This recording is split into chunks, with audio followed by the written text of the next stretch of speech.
know, this guy was in here the other day talking to me. And he said, hey, there's something screwy in the world. The people without guns are winning.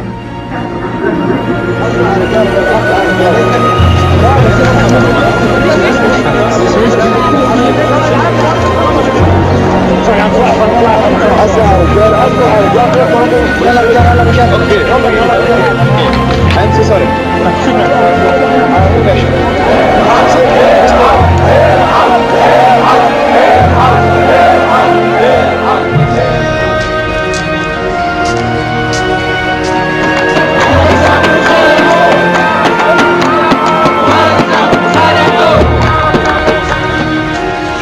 Well, let's go live to Tahrir Liberation Square. We can speak to a freelance journalist who joins us on the line now. Rory, we were hearing about those heightened security measures today around Tahrir Square. Is there a different atmosphere here compared with, say, yesterday and the day before?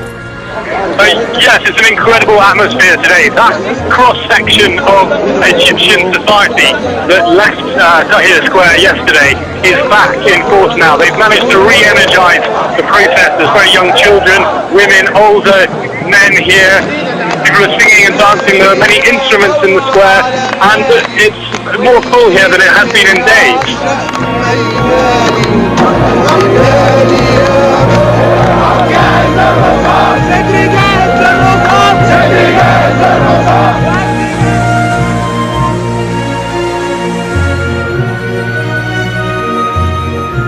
Anything I mess up, you fix, right? Absolutely. Or I fix it. You fix it, yeah. My name is Gene Sharp, and this is the work I do.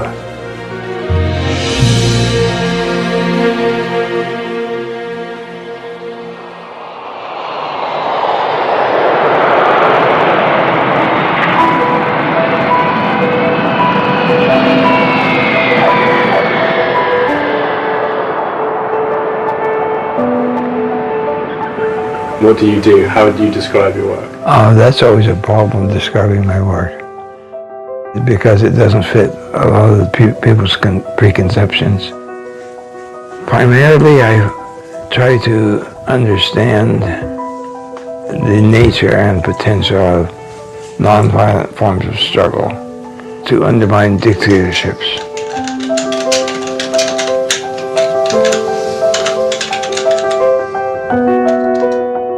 This is a technique of combat. It is a substitute for war and other violence.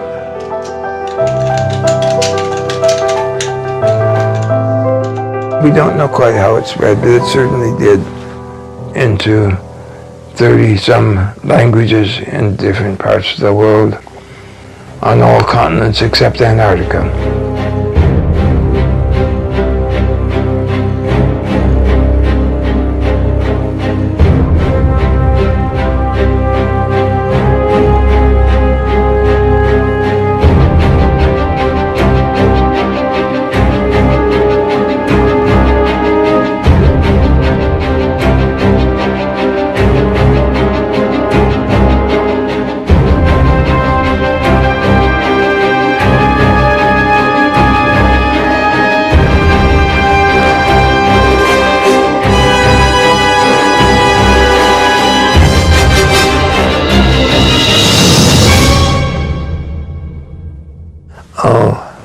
The famous 198 methods. This seems to have been an extraordinary response. That's simply the 198 specific methods, the specific forms of strike or economic boycott or civil disobedience or protest. Exactly the counterpart of military, different kinds of military guns or bombs in a military struggle.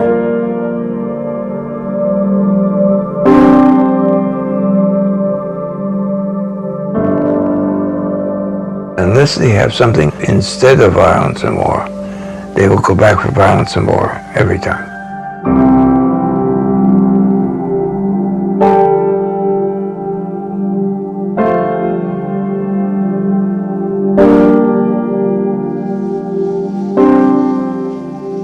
I came to work at the Albert Einstein Institution very shortly after graduating from college, and I had been concerned about the world. It was 2001. It was a very interesting time to be entering the workforce, and I was thinking about entering some development field, working for a charity, an NGO that's very consistent with my family background.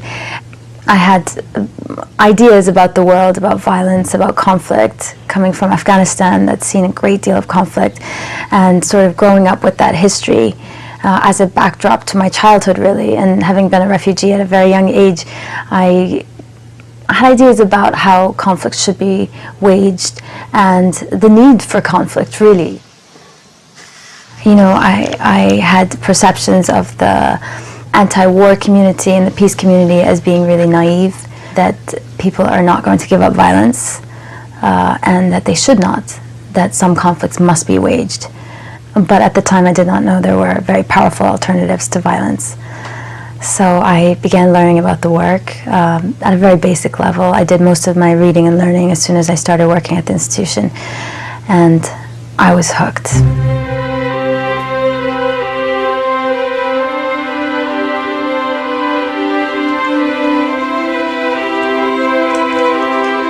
I didn't start out to do this.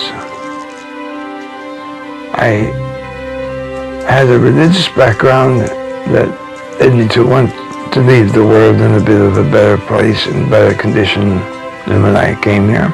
And how to do that was always a problem.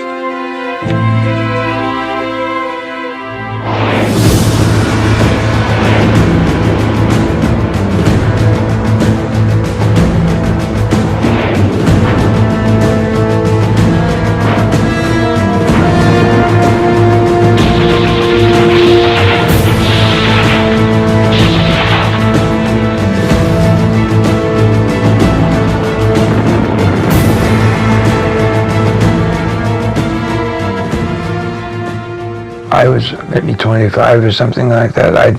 I took a civil disobedience position against military conscriptions. And so I went to prison. I had a 2-year sentence. I did 9 months and 10 days. In those days, you counted the days as well as more. But I don't think that my action there did any good whatsoever. But it was just to keep my sense of my own integrity, so I would carry on in work that I thought was really important. I never met Einstein, but I wrote to him. I don't know how I got his address. I said, well, I'm about to do such and such and go to prison. But by the way, I've written this book on Gandhi. There's 3 cases of Gandhi, 3 quite different cases from each other, of Gandhi's using nonviolent struggle for greater freedom through not just nonviolent means. And he wrote back that he was very much hoped that he couldn't know, but he hoped he would have made the same decision I did, and he would be willing to look at the manuscript, which I had sent to him, and he did so and wrote a very kind introduction to the book.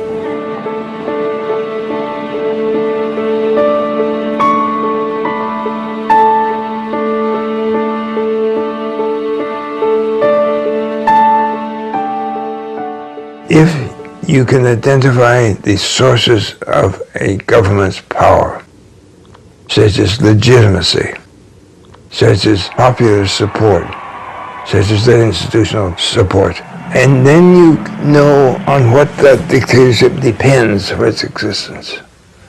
And since all those sources of power are dependent upon the goodwill, cooperation, obedience, and help of people and institutions, then your job becomes fairly simple.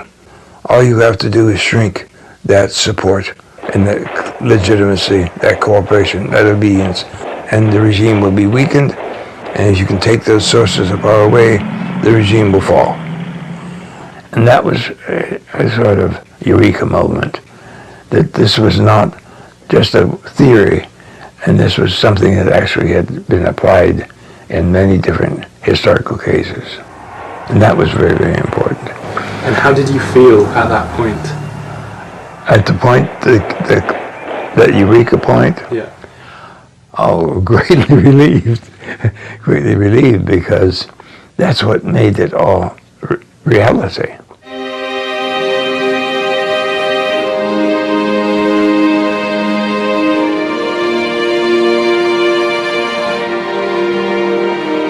The U.S. Department of Defense and other countries sometimes sent special people to Harvard University for a year of doing something different. I had a program within the Center for National Affairs on nonviolent sanctions, on nonviolent forms of struggle.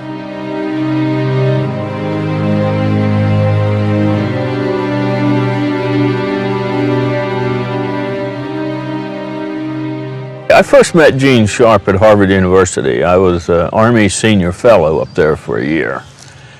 And one day I saw a notice on the bulletin board about Program for Nonviolent Sanctions at 2 o'clock this afternoon. So I had nothing to do, so I went to see who these peaceniks were and to confirm my preconceived notion that they probably had rings in their noses and ears and dirty. And so I went up there just to see them. And surprisingly, they weren't there. I saw, you know, regular looking people there. And a few minutes after we all sat down, this little short, soft-spoken gentleman comes to the front of the room and says, "My name is Gene Sharp, and we're here today to discuss how to seize political power and deny it to others." I say nonviolent struggle is armed struggle. And we have to take back that term from those advocates of violence who try to justify with pretty words that kind of combat. Only with this type of struggle, one fights with psychological weapons, social weapons, economic weapons, and political weapons. And that this is ultimately more powerful against oppression, injustice, and tyranny than is violence. That got my attention.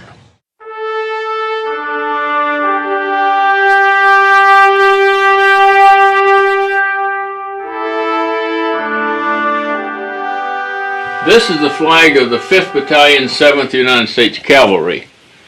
The 7th Cav, as you know, was the regiment of General Armstrong Custer, who fought and died at the Battle of the Little Bighorn. That's me in my younger days.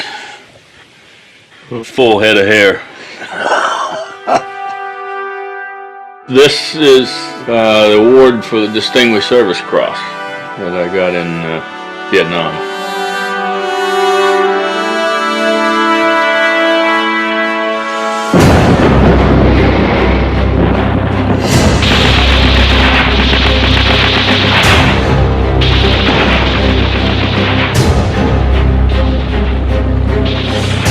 I think Vietnam influenced my view about the importance of nonviolent struggle, and particularly the importance of getting Gene Sharp's ideas out to the rest of the world, because we must have an alternative. Vietnam convinced me that we need to have an alternative to killing people.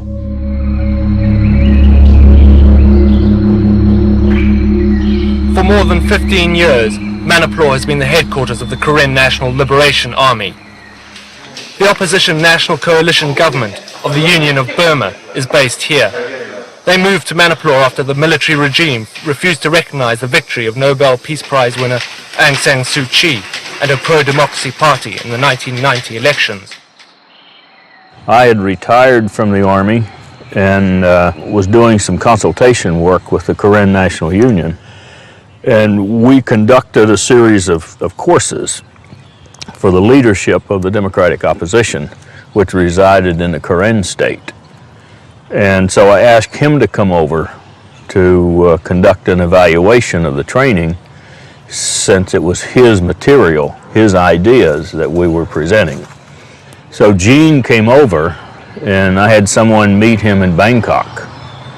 and they came to Miłosc, and then from Miłosc they took a truck north and then went to a site at the Moy River, put him in a boat in the Moy River and took him on to Mannerplau. No, it was an illegal entry into Burma, and what they did at that point was there was a Burma Army outpost up on the mountain looking at the site where the boats would come in and out. So you would have to wait until somebody gave you a signal that there was nobody watching, and that's when you went down to the boat carrying an umbrella so they couldn't see who was under the umbrella. Well, shortly after they got started, we got a message on the radio that the boat was coming and there was a white man with a big suitcase coming up river. And of course there was no place to go but Mannerplau, so he was coming to Mannerplau. And when the boat pulled over to the beach, I went down to the riverbank to meet him, and Gene was climbing out of the boat, and I said, "Dr. Sharp, I presume." And he got a kick out of that.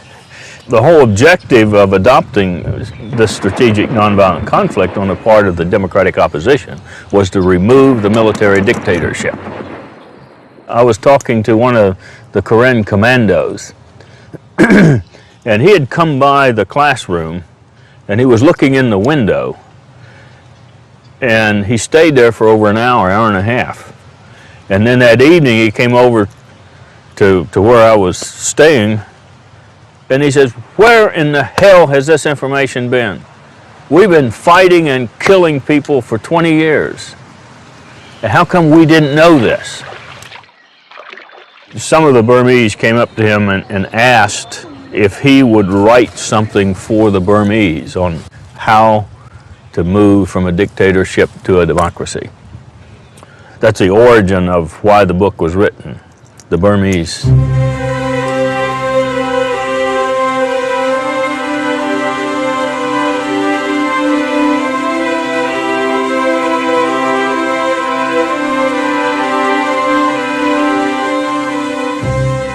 I couldn't write about Burma, honestly, because I didn't know Burma well. And you should at least have the humility not to write about something you don't know anything about. So I had to write generically. If there was a movement that wanted to bring a dictatorship to an end, how could they do it? And so I wrote those series, and they were serialized there, and published in English and in Burmese. And I thought that was it. The military dictators of Burma were denouncing my little publication from dictatorship to democracy, because it was giving some ideas about how their suppressed Burmese and other nationalities living in Burma could free themselves.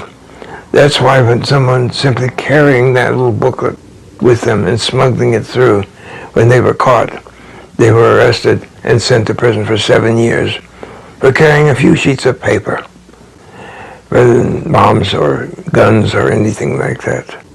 Dictatorship cannot stand this. Strange things happened. The edition printed in Bangkok in English was on display in a bookstore window in Bangkok. And there was a student there from Indonesia. He saw it and bought a copy and took it back to Jakarta. It led to that distribution under Muslim auspices and contributed somewhat to the democratization effort in Indonesia, which had also been under military dictatorships. And from there, we don't know quite how it spread, but it certainly did.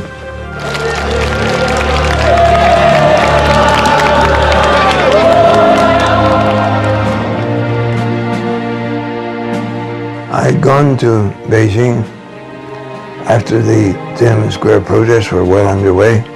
That whole event, which it should be remembered, was not just in Beijing, but reportedly in 350 other cities of China. Similar protests were going on, but they were not planned. They were not prepared. There was no strategic decision. There was no advanced decision how long you stay in the square and when you leave. What became very clear to me in retrospect was that the students in the square were operating with great commitment and bravery, but they really didn't know what the hell they were doing. The students had no plan. They were improvising all the way through. And later on we know that many of those Chinese people who were out in the streets to block there in another day were shot and killed. The attitude that you simply improvise and that the improvisation will bring you greater success is nonsense. It's actually the opposite. That if you don't know what you're doing, you're likely to get into big trouble.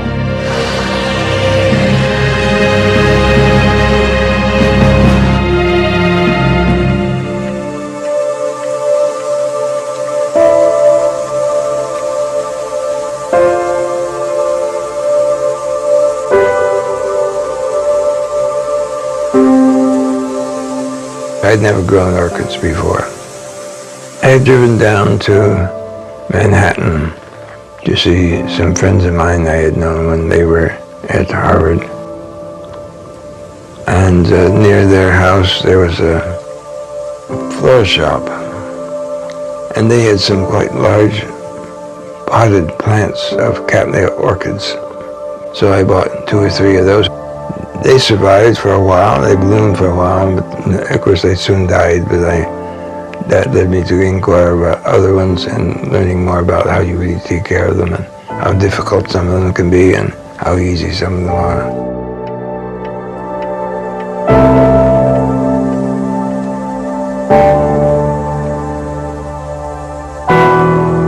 They take quite a bit of work. That became very important because it was something I could treat as they needed to be treated and not expecting miracles, but if you don't treat orchids right or anything else in life, then it's not going to thrive.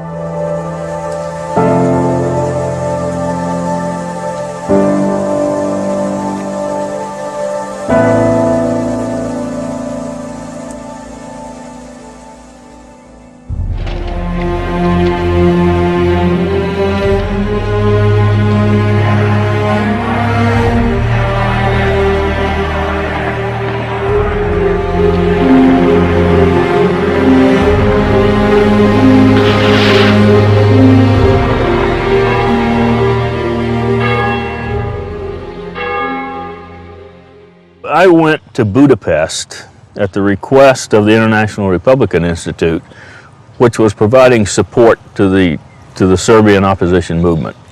And one particular part of that opposition movement was Otpor. That's a Serbian word for resistance. He's a retired colonel and he has this type of the military approach, and you know the way he speaks, it's really something that, you know, creates a strange impression with a bunch of students, leaders. We talked for a while and I said, well, something missing here. We haven't talked about who's the leader of this organization. Who is the leader? And then one guy says, we don't have a leader. And I said, well, wait a minute, guys. I did not fall off the turnip truck coming over here. Somebody has to lead an organization that has mobilized the entire Serbian society. There has to be a leader to that organization. There has to be a leader who's coordinating all these demonstrations. There has to be a leadership that's getting millions of dollars in funding. And they started sort of laughing. So we spent probably 1 hour fooling him about some stuff. And the reason for this was that we were not very comfortable about giving the details about the organization to the foreigner. And then they explained to me, you know, why there's no, quote, leader. It's because to keep it away from the government. The government doesn't know who's in charge. And I later found out I was talking to the leader, Sergei Popovich.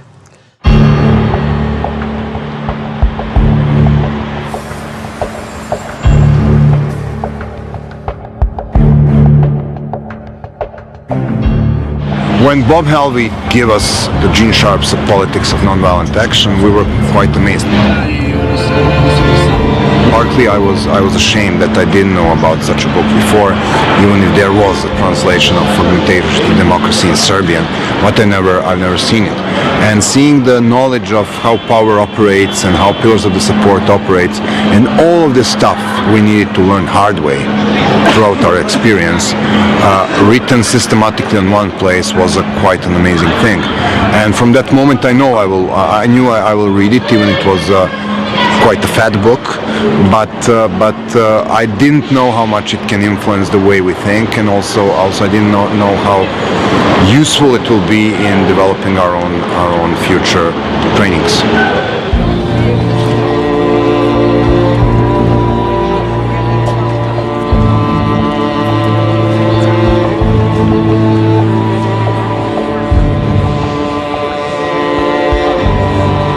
It's obviously that we are the majority. If we can just recognize all of those who are against Milosevic by, saluting each other with a fist, he would probably be over within a few years. Već 10 godina pokušavam da skinem ovu fleku. Verujte mi, sve sam probala. Sada se pojavila nova mašina. Ona ima odličan program koji pouzdano, sigurno i nepovratno skida ovu i slične mrlje. Dozvolite mi...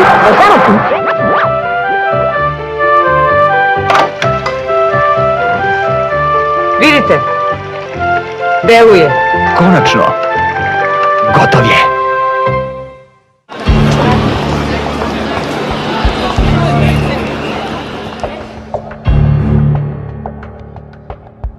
Atomization is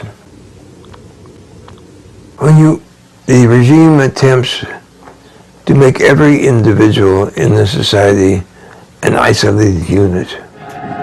It's one of the main ways that totalitarian systems seek to control their populations, make them all fear of each other, fearing to speak out and to act together, never telling a neighbor or even sometimes a family member what you really think.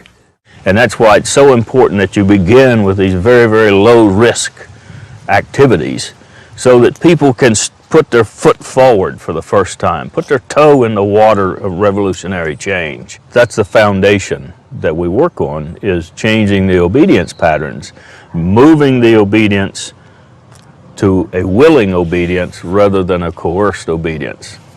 By seeing the example of the demonstration of bravery by other people. Now it's we. And we can do something that I alone could not do. During the 96-97, we were walking day after day after day, and the police was blocking streets, and our numbers were start falling because it was obviously too boring for the people to demonstrate every day in a harsh winter.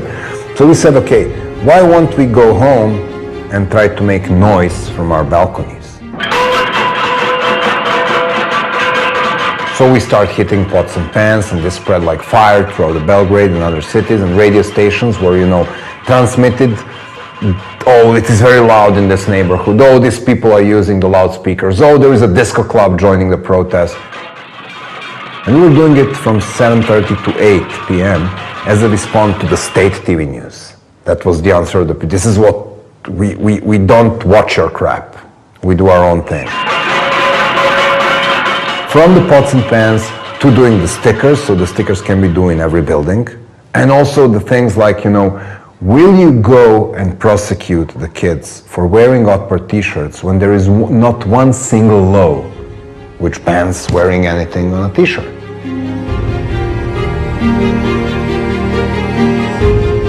So, for the policemen getting inside the high schools and arresting high school kids only because they were wearing the t-shirt, and then going home and talking to their wife, whose friend was complaining because her son was arrested, having a dialogue with your kid who is coming now from his school where nobody wants to spend time with him or her because their father is, beating kids from my neighborhood. And now, this systemic oppression doesn't work. These pillars are holding up the government, like my fingers are holding up this book. And I develop a strategy to undermine each of those pillars: the police, the Sangha, the religious institutions, the workers, whatever. Every organization. And as they weaken and start to collapse, the government will collapse when those pillars are broken. Ideally, we want those pillars not destroyed, but transferred over to the democratic movement. If you want these pillars to shift sides, you need to co-opt people. You can co-opt people by two means. If you put a price on what they are doing for the sake of the regime, or give them the clear message that there will be a place for them in the future society. This is exactly what Otpor was done. We were telling the police that we are both victims of the same system. They are pushed to do things they wouldn't like to do. We are pushed to the streets instead of sitting in the classrooms. There is no reason to have war between victims and victims. One victims wear blue uniforms, other victims wear blue jeans, but there is no reason for this conflict. And this worked, really worked. And it worked in Georgia, it worked in Ukraine, it worked in many other places in the world. This is the way you do. You go and co-opt from discursive pillars. You don't throw stones to the police.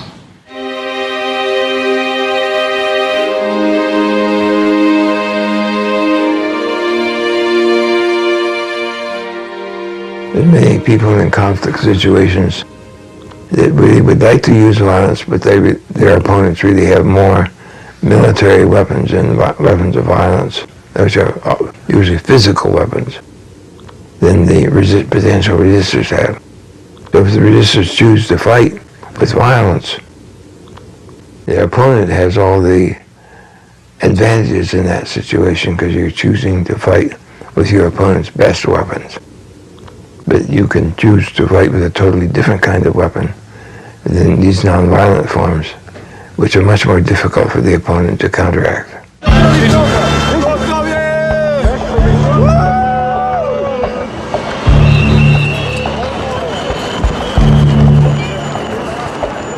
It's very difficult to build a nonviolent march, because what you need is only one agent provocateur, or only one lunatic or drunk person throwing stone at the police. So my question is, you have 20,000 peaceful demonstrators, you have one idiot breaking out the window, and these people got all of the media attention. So this is the message which can efficiently undermine your movement. Big concentration tactics are very difficult to control.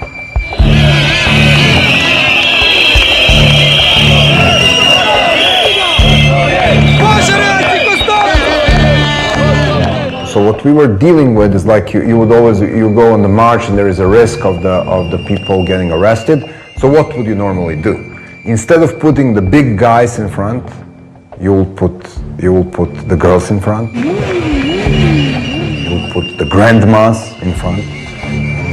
You will put the military veterans in front. So the police is now faced with the friendly faces.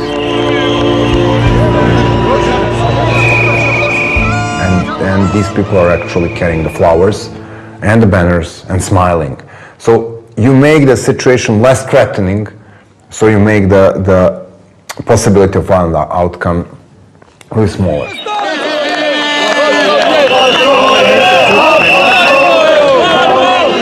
October the 5th should be seen in a context of a successful strategy, and that was not the day like many spectators of media like CNN.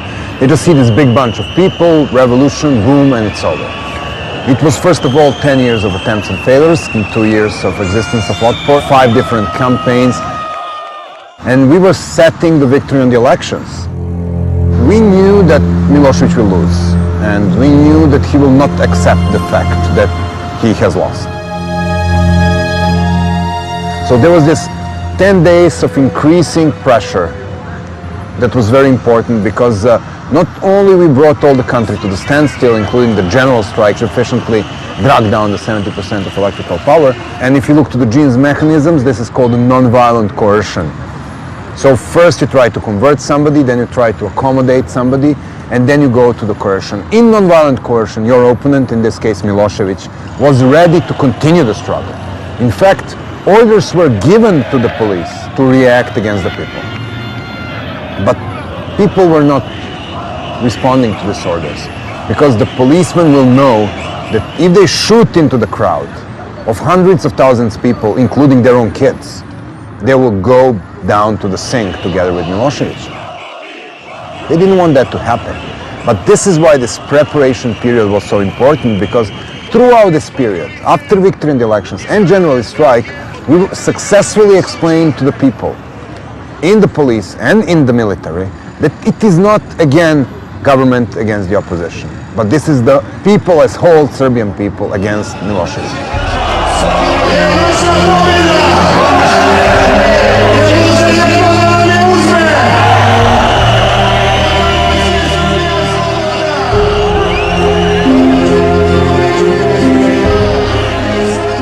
So around 3 p.m. you had like 200,000 to 300,000 people on this square, and there was a non-violent takeover of the physically of this building.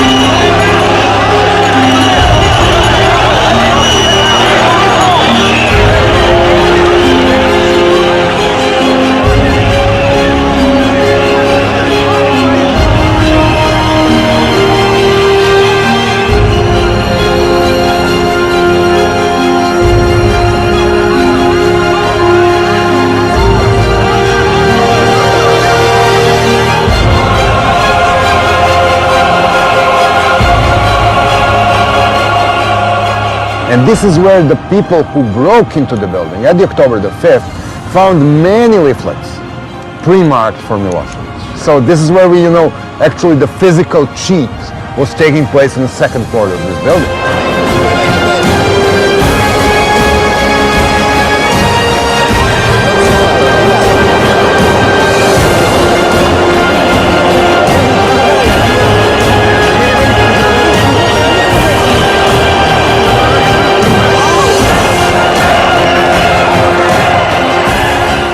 It was more like symbolic takeover, because what was the real takeover was that Milosevic lost power that day, because police disobeyed, because he ordered the military to get from the barracks after 3 p.m. and they disobeyed. This is where he lost the power.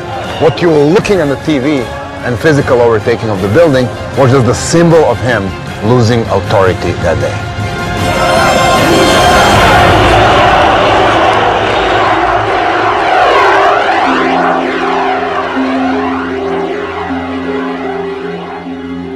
I think what we learned from Bob and what comes and derives from Gene Sharp thinking and writing influenced the way we think, and also made our struggle more efficient in a very important point when we were preparing for a decisive struggle. And yes, I think what Bob and Gene are doing is precious around the world, and we strongly believe that the nonviolent revolutions cannot be exported or imported, but the knowledge on how to successfully implement nonviolent struggle can and is transferred from one group to another as we speak.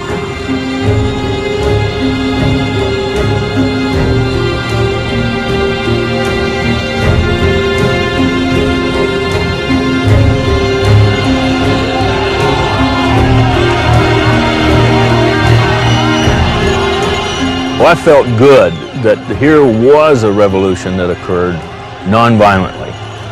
There was no violence on the part of the Democratic opposition. And it shows that what Gene was talking about year after year after year, there are realistic alternatives to violent conflict.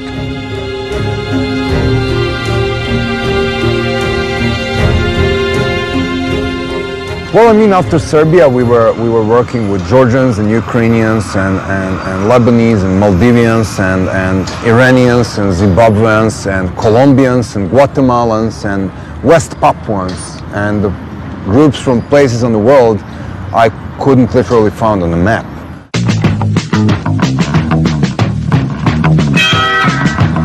إذا كرفته ما تزعل، عندك صابونة قرفنا. بعد 20 سنة بدون تغيير الموضوع ما هي. عاوز ليه ودايك ودايك ودايك. وعصر وعصر وعصر وعصر وعصر وعصر.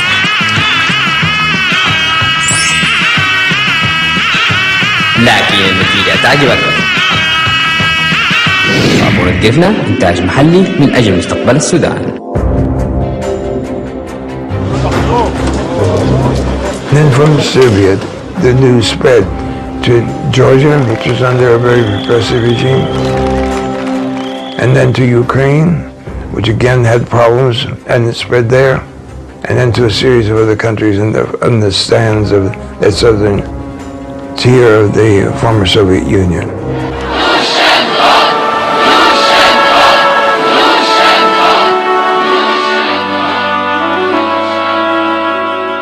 В цих таких протестних середовищах панували доволі різні настрої, зокрема були люди, які готові були до якогось силового протистояння.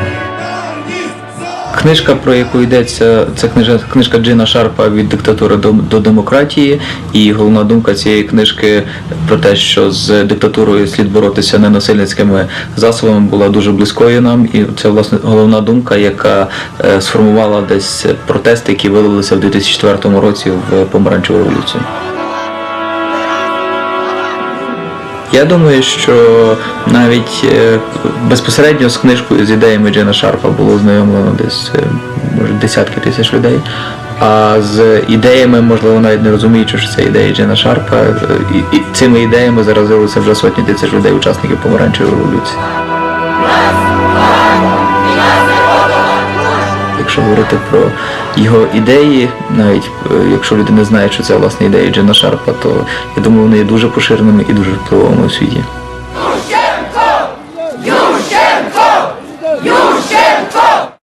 They've been waiting for this. They've been waiting for this knowledge. And Gene provided it.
How did it feel watching your work spread?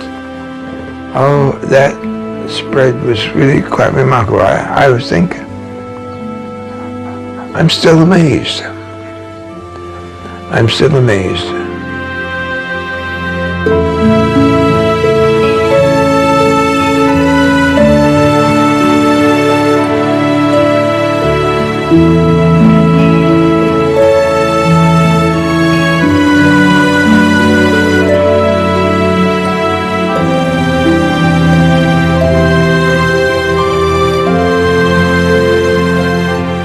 So to have this speech, which I regard as very introductory, I think it was maybe 70 or 80 pages, to take off like that, was a confirmation that the analysis was more or less accurate.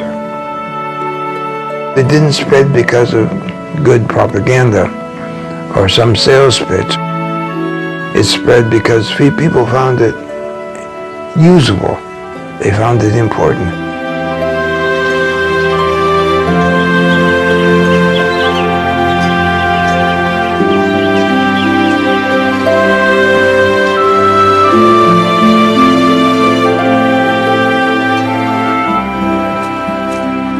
I've worked with some people in Venezuela. I worked with some people from Zimbabwe. I've worked with people from Iraq, Iran, Tibetans, and possibly a few others. And in most of that work, I was promoting basically Gene Sharp's work and the idea of strategic planning. Don't you even think about that. When we first moved in here next to Bob, I was always afraid that someone would try to come in and get rid of him because he'd been all over the world doing all sorts of things. We bought weapons to defend ourselves. I was afraid they get the wrong house and we'd be done. What did you buy? Bought an AR-15 and a shotgun and some other weapons. That's not all he's got. Well, my wife wanted a pistol, and we were trying to decide which would be the right choice. And I was talking to Bob about it over the wall, and he brought me like 13 or 14 pistols, and he said, well, you use this for this or this for this. So it's pretty interesting. I had no idea he was so well armed. Hey, we could stand off the army up here.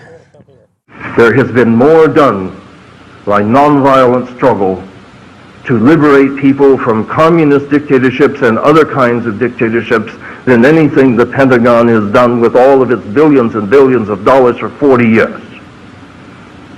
And yet we can't even get a $5 or $10 million budget to do some research in this field. I finally concluded after many years, instead of spending my time trying to raise money, which was usually fruitless, I would concentrate on the quality of my work and the amount of work I was able to produce. And if people could see that work was important, then they could also see that it was important that it receive funding. We've had sort of a drying up of resources, and we've had a lot of difficulty in getting support, financial support for this type of work.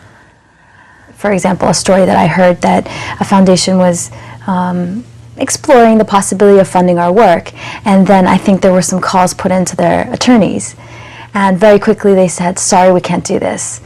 And I think they feel that it's getting into a territory where you're moving beyond development and sort of building civil society and helping organizations. You're really trying to bring down a government.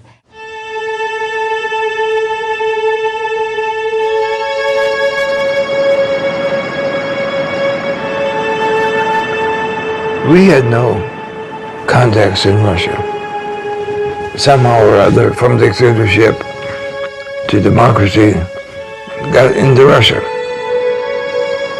This new translation was at a print shop in Moscow and was being printed. While the presses were operating, the FSB raided the print shop.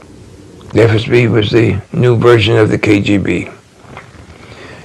And he looked at this item in the presses. He ordered the presses to stop and denounced the publication. He says that book is a bomb. The page proofs were taken to another printing press outside of Moscow and nevertheless printed. And they were on sale in Moscow in two independent bookstores that tended to publish dissident literature when they could. Quite remarkably, both of those print shops caught fire very quickly. And that was the fate of the free press in Russia, publishing from dictatorship to democracy. One thing that makes me very comfortable is that the books are there, the literature is there, it's online, it's in people's homes and people's hard drives, and it's being disseminated at a level where that cannot stop, and it cannot be stopped. People go to great lengths to discredit this work, and there was one case where President Chavez had referred to our staff as the bunch of gringos at the Albert Einstein Institution don't understand Venezuela. And I thought, well, it's true that we may not fully understand the situation in Venezuela. It's probably quite complex, but I'm not a gringo. And we also were accused in a book for having trained paramilitaries that were being sent to assassinate President Chavez, and that training happened on a farm in Colombia, a country I've never been to, and I've never even held a gun, and you know, it's all very strange. Gene Sharp, George Bush y sus ideólogos de este golpe suave mecha lenta, señores, este plan de ustedes aquí en Venezuela, olvídense. En último caso, lo que pudiera ocurrir es una explosión revolucionaria. Jacobina. I have not trained paramilitaries, no.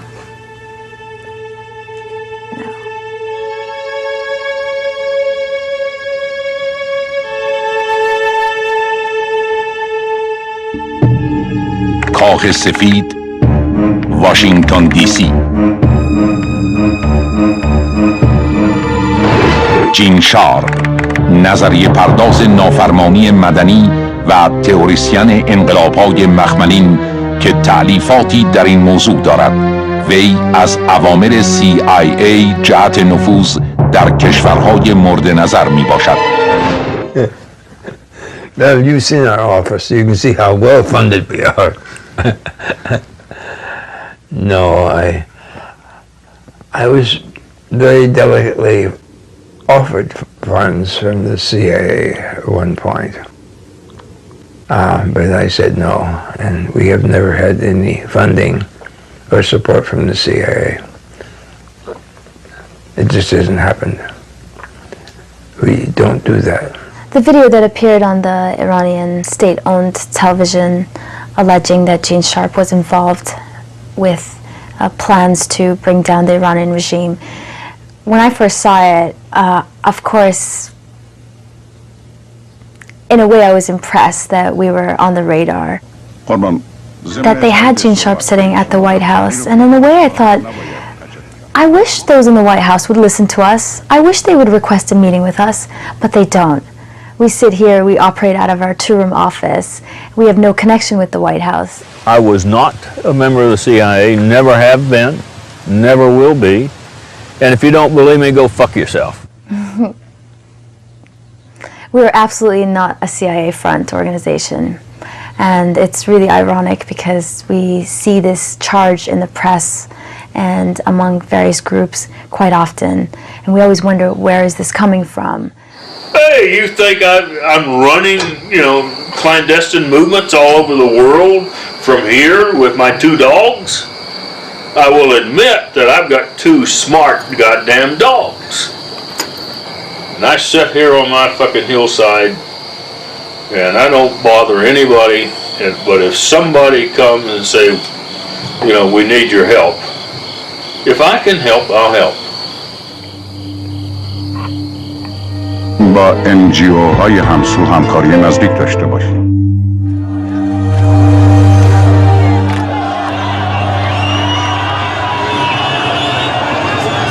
There are thousands upon thousands of people streaming down through the main boulevard, all heading in the same direction. It's quite something. They're waving green flags. People are hanging out of cars, giving the V for Victory sign. I was not sure people would turn up given the warning, and I'm wrong. When people are slaughtered, when they are beaten, this produces a process of what I call political jiu-jitsu, in which the opponent's supposed strength is used to undermine the opponent by alienating more people from supporting that regime, mobilizing more people into the active resistance.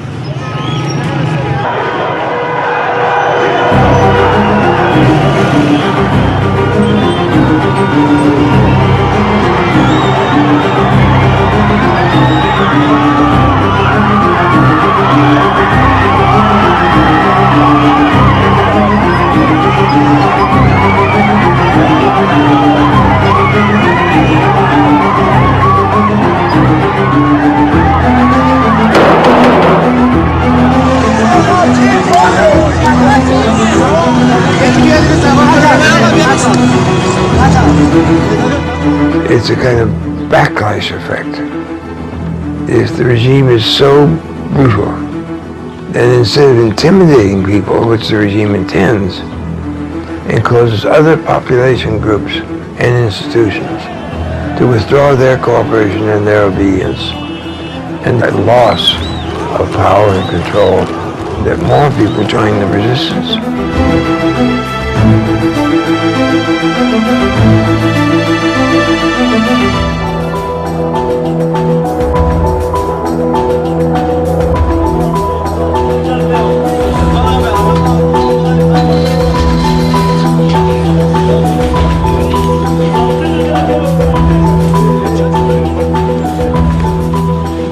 When I went to see the chief prosecutor on the second day that I was in prison, he looked at me when I took off my blindfold, sitting in his office, and he said, "Do you know why you're here?" And I said, "No, I mean, I have no idea. I've just been arrested, 2 nights ago." And he said, "Well, there's a very serious accusation against you." I said, "What is that?" He said, "Are you sure you don't know?" Espionage. The interrogator kind of patted his laptop and said, "This laptop contains a Persian language translation of Gene Sharp's From Dictatorship to Democracy, which is a handbook for insurrectionists. And it gives them several dozen easy ways by which, if they only follow these ways, they can overthrow a government, a legitimate government, any kind of government."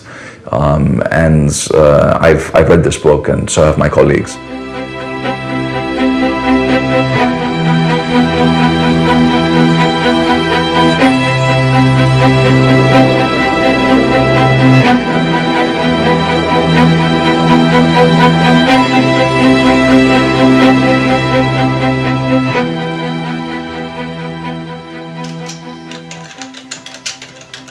We see people in many countries, in many situations, that feel there is nothing they can do, and that the steps they can take are mainly in sort of waiting for an external group to assist them in their liberation, or to come in and help them by some means. And what this work does is show people that they themselves can be responsible for their own future, for their own liberation. People are beginning to liberate themselves. They don't have to depend on an outside power. This is Sergei, my cat, named after Sergei Popovich. But they don't have to depend on an outside power. They can do it themselves. And can you imagine how good that makes a country feel? That we did it ourselves. And that's why it's so important that we transfer the skill and knowledge. There's no reason for the United States to be occupying anybody. We're not good at occupying anybody. Neither was the Soviet Union good at occupying people. Let the people alone. Give them the power to change their government if they want it changed. To be counted as a threat to a tyrant is a matter of pride, I would say. It means we're effective. It means we're relevant. It means out of this very small office, we produce work that threatens regimes. And I think that's pretty cool. Yeah. As my writings and research on this became more disseminated, we found people coming to us and asking us what to do. And people may be a little surprised. I don't tell them what to do. Because if I can tell you what to do and you do it, someone else can come next week and tell you the opposite and you do that instead. But you can learn.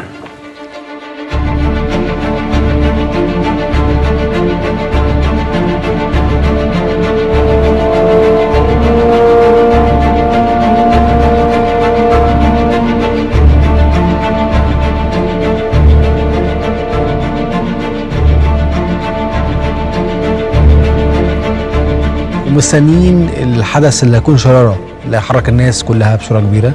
يعني في محفزات كتير حصلت، لكن الشرارة نفسها اللي تحرك الناس كنا مستنيينها. ودي كانت تونس.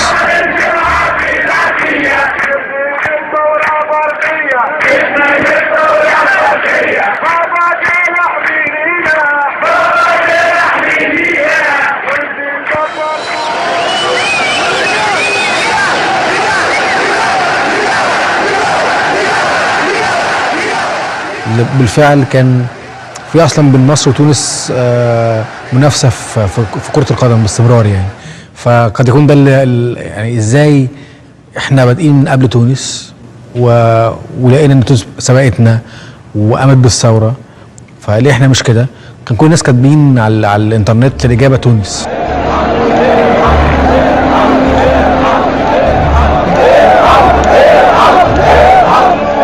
طبعا بالتاكيد كان في تاثير جيد لكتابات جون شارب ومقالات كثيره وكتب كنا جبناها من الانترنت وقريناها، وبدانا بالفعل نطور من ادائنا بصوره كبيره جدا، وعرفنا جوهر فكره اللاعنف بصفه عامه.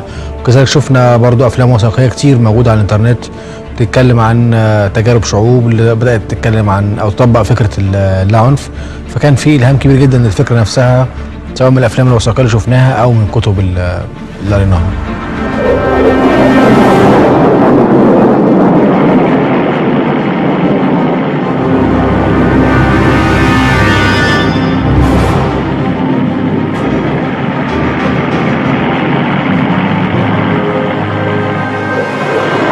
يمكن تجربتنا مختلفة عن تجربة أطبر شوية، لأن أطبر قدروا إنه قبل الثورة يكسبوا الجيش والشرطة معاهم.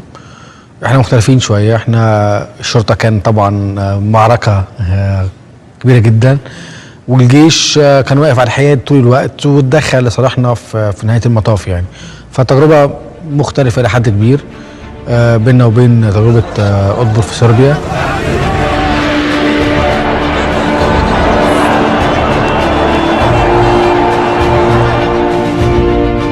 When I saw the developments in Egypt,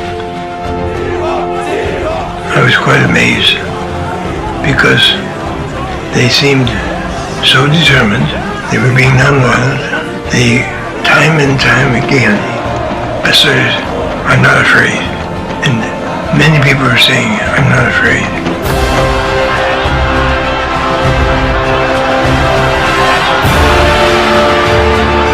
When there was really extreme brutality, I expected either the protesters may not come back again and they submit, or some may go into violence, especially when there had been some scattered violence in the square. كان من اهم التكتيكات اللي استخدمناها اللي هو كسر حاجز الخوف عن طريق الممارسه، اللي هو ناس جديده بتنزل باستمرار معانا طول السنين اللي فاتت، فبينزلوا مظاهرات، بينزلوا فعاليات، بينزلوا انشطه في اكثر من مكان، بيتم اعتقالهم، بيخرجوا اقوى من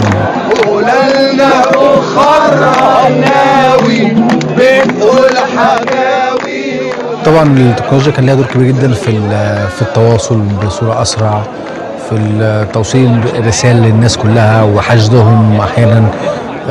كان في دور للتكنولوجيا عن طريق التنظيم الداخلي. ساعات كنا مثلا عندك مجموعات في المحافظات، فانت عايز تكون على التواصل دائم بمجموعاتك في المحافظات، فبدل ما نعمل اجتماع كل اسبوعين لرؤوس المحافظات، انت ممكن عن طريق الفيسبوك، عن طريق سيكريت جروب على الفيسبوك، عن طريق كونفرنس على الياهو او على سكايب او على بالتوك، عن اي برنامج نستخدمه للتواصل باستمرار. كل الحاجات دي ساعدت كتير عن طريق نشر الافكار. كلموا عبري ارحل يعني امشي، ارحل يعني امشي، يلي ما بتفهمش، يلي ما بتفهمش ارحل. ما حدش معلم. خلي الشعب يقول يا سوزان ويا سوزان، يا سوزان ويا سوزان، كنت حلوه وبتحبيه، كنت حلوه.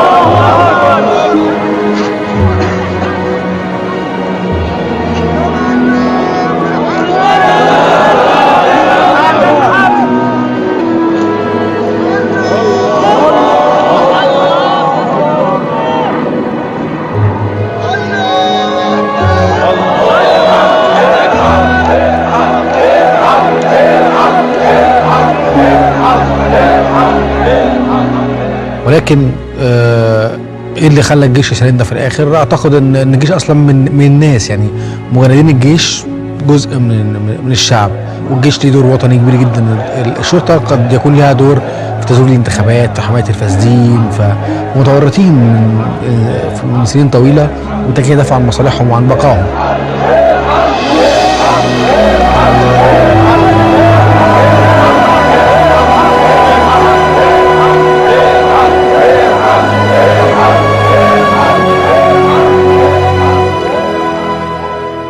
وكنت لسه راجع من التحرير وداخل على الميدان من بوابات التفتيش اللي كنا عاملينها باستمرار يعني، وكان في كافيتيريا تقريبا مشغله تلفزيون بصوت عالي. بسم الله الرحمن الرحيم.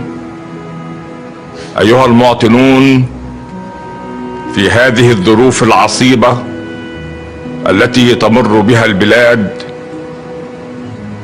قرر الرئيس محمد حسني مبارك تخليه عن منصب رئيس الجمهورية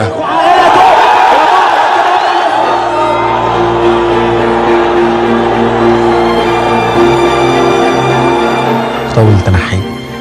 فجننت لما سمعت الخطاب يعني، وقعدت اعيط اللي هو اخيرا يعني اخيرا الحلم اللي بقالنا سنين استحملنا كتير عشانه حصل يعني. كان يعني لحظة بجد صعبة. دخلت الميدان بعدها جري عمال ازعق، لقيت الناس كلها بيعيطوا يصرخوا بيضحكوا بيرقصوا بيغنوا. كان طبعا لحظة تاريخية يعني. وكان احساس بعدها انه يعني مش مصدق يعني، قعدت كذا يوم مش متخيل يعني معقول.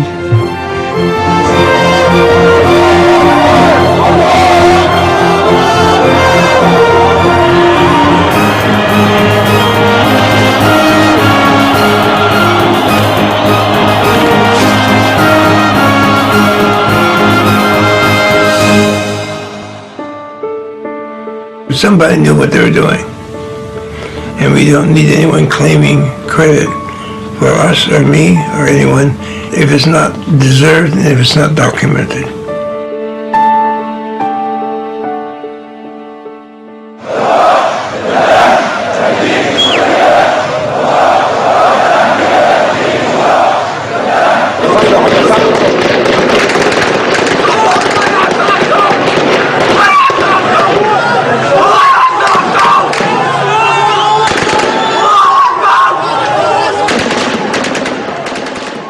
Massacre in Juma, 15 so far killed. معك أسامة.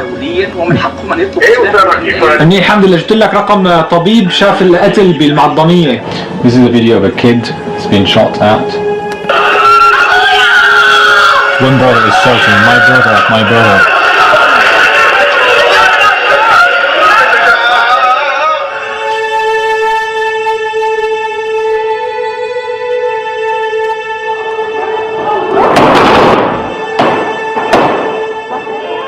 It's just a basic HD camera linked to a satellite modem, and we upload it on a streaming website where we can get the live feed. And we managed to get this to Al Jazeera today.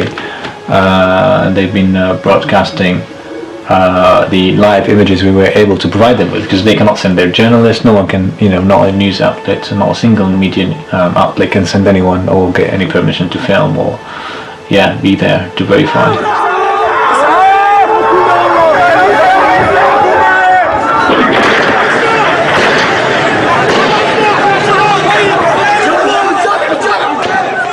The reporter Awade on the CNN, I was talking with her, just liaising what took place, what's going to happen, and what information we can provide. The videos you've seen there on CNN, we have some people uploading these videos now on CNN, on Al Jazeera here, Arabic, Al Jazeera English, ABC, France 24, BBC, Sky. So we have someone uploading these videos on their websites, and we're already in contact with various media outlets now. If they need confirmation of videos or confirmation of fact verification or eyewitness accounts, we can provide that. Without the modern technology, you wouldn't be able to make it. Oh, absolutely, the regime would have killed it in the put.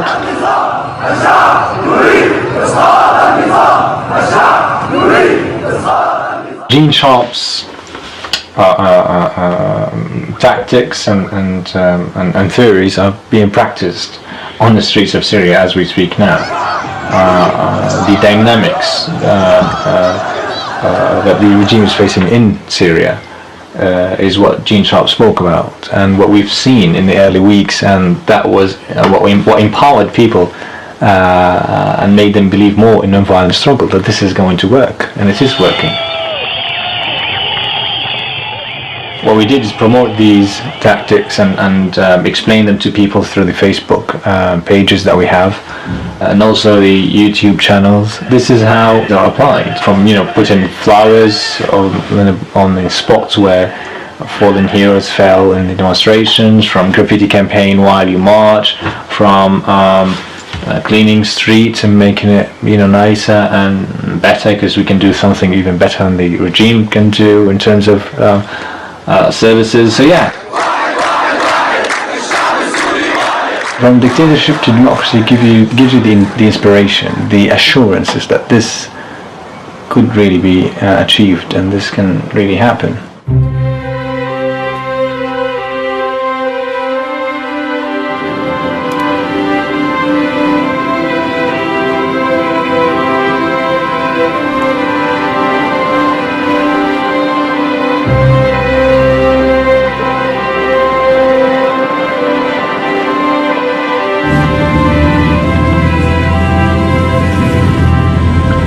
We're going to see Gene Sharp, and there's some, critical questions we have in mind. I know he might be reluctant to comment on a specific country situation because he always says, I do not have enough knowledge on the local issues and background info, experience. But there are some strategic questions on a macro level that we are facing, and it will be very helpful to get his insights, at least.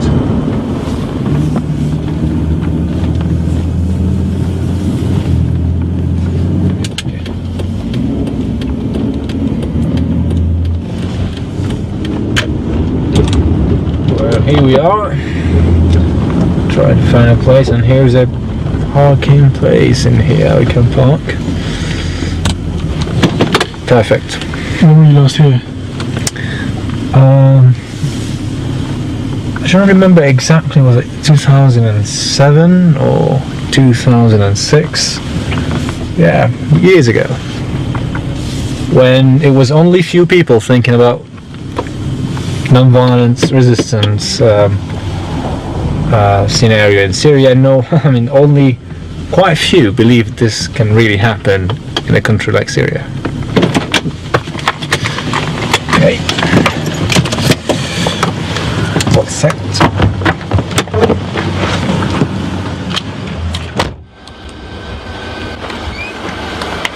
Hi, Sama, how are you? Good, Nice to see you again.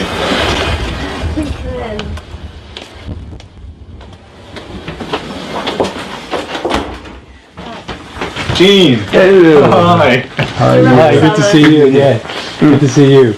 Good to see you. Good to see you. Good to see you too. How are you doing? Not too bad. Health-wise? I'm coping. Perfect. Good to see you. Alright, so we've got some work questions, advices, so let's get cracking. Advices. No advices? No advices. Alright. I'm happy to see you. It's so good you have time in your schedule to come to say Well, hello. pleasure is mine. Was really delighted, and there's a lot to talk about. This is new territory for us. Yeah. Too. Yeah. You know, we've never been there personally. Yes. The cases we've studied don't exactly match. He's so humble and down to earth to a limit that you feel how amazing this is. Like all these great writings coming from a very tiny little office in old Boston. It's rather interesting. And by the way, there's one thing that's been learned in quotation marks, maybe from Tunisia and Egypt, which I think is a mistake, major mistake. Mm-hmm. And that is that the existing ruler has to resign. He doesn't have to resign. You take all the supports from out from under him, he falls. Well, no matter what he wants to do. This is the distinction in the analyses between nonviolent coercion, in which he has to resign but he's forced into it, and disintegration, when the regime simply falls apart. There's nobody left with enough power to resign. And if you're constantly waiting for a very stubborn so-and-so to resign, it may prolong the time he stays in some control. And even at the end, if he resigns under conditions, as he did in Egypt, that still gives him some control, even after he's physically gone from the palace. But because of what if Einstein was the genius in physics, so Gene Sharp is the genius in freedoms and how to achieve freedoms.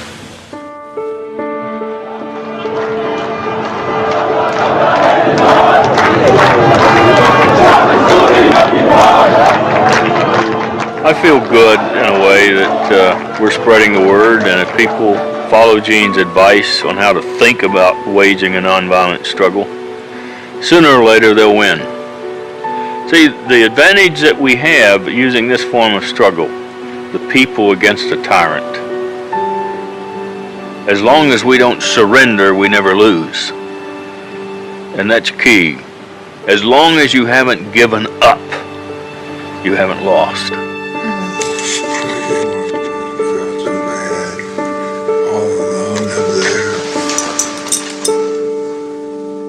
I think in the long term, Gene Sharp will be a household name. I think his books will be in every library in the world, and they will be translated into most languages. Can we survive until then?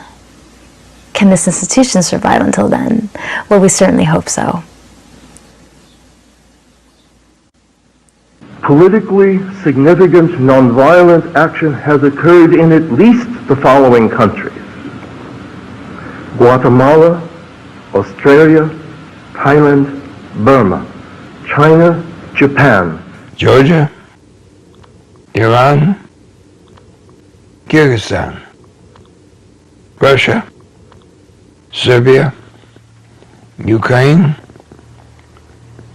Venezuela, Vietnam, Zimbabwe, and there'll probably be a couple more.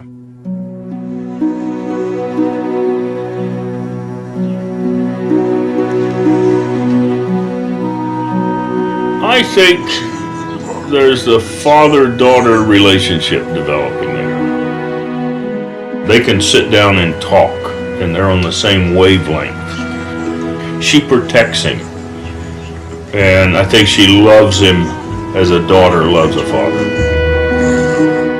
Gene Sharp is someone who is, of course, my personal mentor, but I think has served as that role for multitudes of people. He is someone who has dedicated his life to providing the means by which oppressed people can self-reliantly gain liberation. And that is something which I believe has changed the world and will continue to do so in dramatic ways. And I look forward to witnessing that and hopefully contributing to that. It's really personal stuff.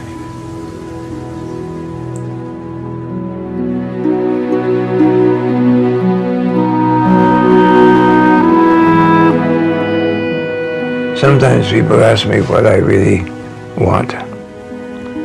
Do I have a dream? And I do. I dream that the oppressed people of the world will be able to learn from the available records and new experiences that this type of nonviolent struggle can be used to liberate all oppression and replace military and violent conflicts, so that you won't have to carry on struggles against terrorism anymore, because the people who might have become terrorists have instead chosen to use this kind of struggle to help out the oppressed people. This can change political systems throughout the world. My name is Gene Sharp, and that is my dream.